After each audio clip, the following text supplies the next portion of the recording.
बनारस में मेरी काशी क्रिएटर्स पाठशाला का आयोजन किया जा रहा है। जिला प्रशासन के सहयोग से इसका आयोजन किया जा रहा है। हमारे साथ जो शख्स हैं वो भी एक इन्फ्लुएंसर हैं, लेकिन वो बाकी तरफ फूड ब्लॉगर या ट्रैवलर या इस तरह के नहीं हैं। वो सनातन धर्म की सनातन धर्म की जो संस्कृति है उसका प्रचार प्रसार करते हैं।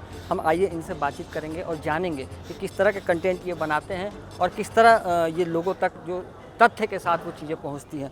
सबसे पहले आपका हम परिचय देना चाहेंगे। मेरा नाम पंडित शिवम शर्मा है। मेरा गुप्त काशी यात्रा नाम से इंस्टाग्राम और फेसबुक पर पेज है। शिवम जी, जो आप यहाँ पे मेरी काशी क्रिएटर्स पाठशाला का आयोजन किया जा रहा है जी, क्या कुछ इसका उद्देश्य है और किस तरह से आप इसको आगे चल करके इसकी जिस तरह जो चीज़ें यहाँ समझाई जा रही हैं उसको क्रियान्वयन करेंगे? इसको मैं इस तरह से देखता हूँ, जो सरकार भी इनके लिए आगे आ रही है, क्योंकि सरकार जान रही है कि कुछ चीज़ों को दबाया जा रहा है, छुपाया जा रहा है। जैसे आपने कॉरिडोर में देखा, वो मैं गलत नहीं कह रहा हूँ, सही भी नहीं कर रहा हूँ। मेरा उद्देश्य बस इतना है कि कितने लोग सेवा कर रहे हैं, कितने लोग चीज़ों को दबा दिए हैं। आपने देखा होगा बहुत से मंदिर निकले, लोगों ने कह दिया, लोग छुपा लिए थे। तो मंदिर वो रहें, लोग अपने संरक्षण में रखें। अगर हम रील के माध्यम से वहाँ तक पहुँच गए, 4 लोग को पता चल गया कि इस मोहल्ले में ये देवता वास करते हैं स्कंद पुराण के अनुसार। ये नहीं कि कोई भी कुछ भी आके गली की अफवाह उड़ा दिया, अपना भाव बोल दिया। पुराण के अनुसार वहाँ पर एक उस मंदिर का महात्म्य लिख करके पोस्टर चिपका दिया जाए। जैसे गवर्नमेंट अभी हम लोग को जिला प्रशासन और भी पर्यटन मंत्री इत्यादि सहयोग कर रहे हैं, तो इससे ये लाभ मिलेगा आगे चल के। अभी का जो समय है, जो इन्फ्लुएंसर्स हैं वो बेसिकली खान पान या ट्रैवलिंग या डांस वगैरह, जी, ये सनातन संस्कृति आपने कैसे सोची और क्यों इसका प्रचार प्रसार आपने किया? देखिए, मैंने इसलिए इसका प्रचार प्रसार करने का मेरे अंदर में विचार आया या भगवान विश्वनाथ ऐसी प्रेरणा दिए, क्योंकि मैं रियल तो करता ही था और अब आगे भी यथासंभव भगवान की कृपा से करता रहूँगा।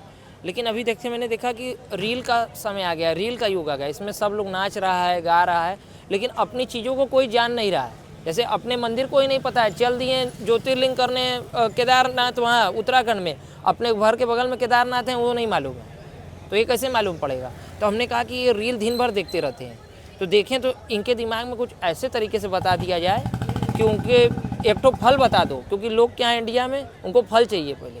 तो सबसे पहले अपने रील में हम क्या बता देते हैं, फल, इस मंदिर में जाएंगे तो हमें ये फल की प्राप्ति होगी। इमोशन से उनको जोड़ दो, भाव से जोड़ दो, भक्ति से जोड़ दो, तो तुरंत वो पहुँचें और रील के माध्यम से वो पहुँच जाते हैं और उनको अपने देवता का महात्म्य पता चल जाता है।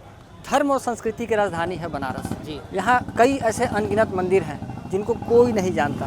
जी, कैसे आप लोग कैसे जानेंगे उसके बारे में? आप लोग किस तरह से कोशिश कर रहे हैं, चूँकि ये टूरिज्म का भी एक विषय है। पहले स्कंद पुराण को पढ़ते हैं। स्कंद पुराण में एक खंड है काशी खंड। काशी खंड में ही इन समस्त मंदिरों का वर्णन भगवान स्कंद अर्थात कार्तिकेय जी भगवान महादेव से, कई स्थान पर नंदी जी से, पार्वती जी इत्यादियों से कह रहे हैं, क्योंकि काशी में शिवलिंग स्थापना की ही महिमा हर खंड में, हर पुराण में, शिव पुराण, स्कंद पुराण और आदि पुराणों में काशी का कम से कम 8 पुराणों में वर्णन मिलता है, क्योंकि काशी एकमात्र ऐसी नगरी है समस्त देवी देवता वास करते हैं। और ये काशी जो है, ये केवल मनुष्य को ही अट्रैक्ट नहीं करती, ये देवता तक को अट्रैक्ट करती है। आप जैसे आए 2 दिन बनारस, एक दिन मन करके अरे यार गुरु, एक दिन का टिकट और बनाओ, छोड़ो, कैंसिल करो, 2 दिन और रहेंगे बनारस में। लोगों को मन करता है हम यहीं रहें, अपना घर मकान बिजनेस व्यापार सब यहीं व्यवस्थित कर लें। उसी प्रकार से देवता तक को अट्रैक्ट करती है। शिव जी जो भेजे हुए, धर्मेंद्र सिंह जी अंदर एक बात कर रहे थे कि सभी देवता यहाँ आ गए।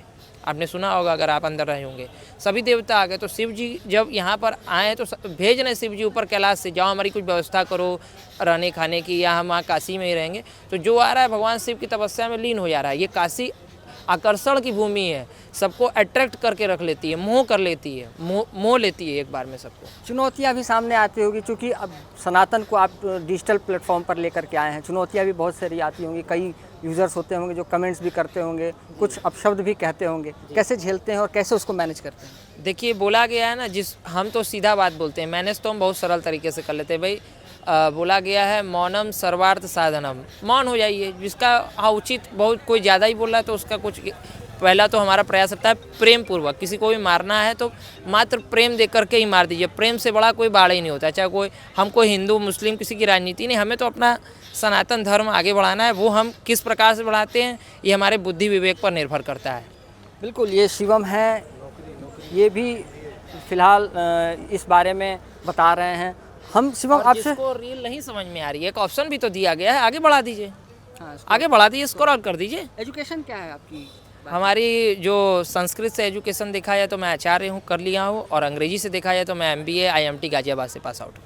मतलब आप MBA करने के बावजूद भी देखिए, हमको नौकरी वाला सिस्टम नहीं समझ में आता है, वो तो घर परिवार के विषय से आज के युग के हिसाब से थोड़ा अंग्रेजी भी समझ में आया, क्योंकि अंग्रेजी को क्या अंग्रेजी कहते हैं, English is the language of sky बोला गया है। तो हम आकाश में भी कल में प्लेन में जा रहे हैं, तो हम अपनी सनातन की भाषा को, सनातन के तत्व को किसी को समझाना है तो अंग्रेजी में भी 2 वर्ड बोल करके समझा सकें। मतलब इंग्लिश के साथ साथ संस्कृत का भी ज्ञान रखते हैं। जी नहीं, संस्कृत के साथ साथ इंग्लिश का ज्ञान रखते हैं।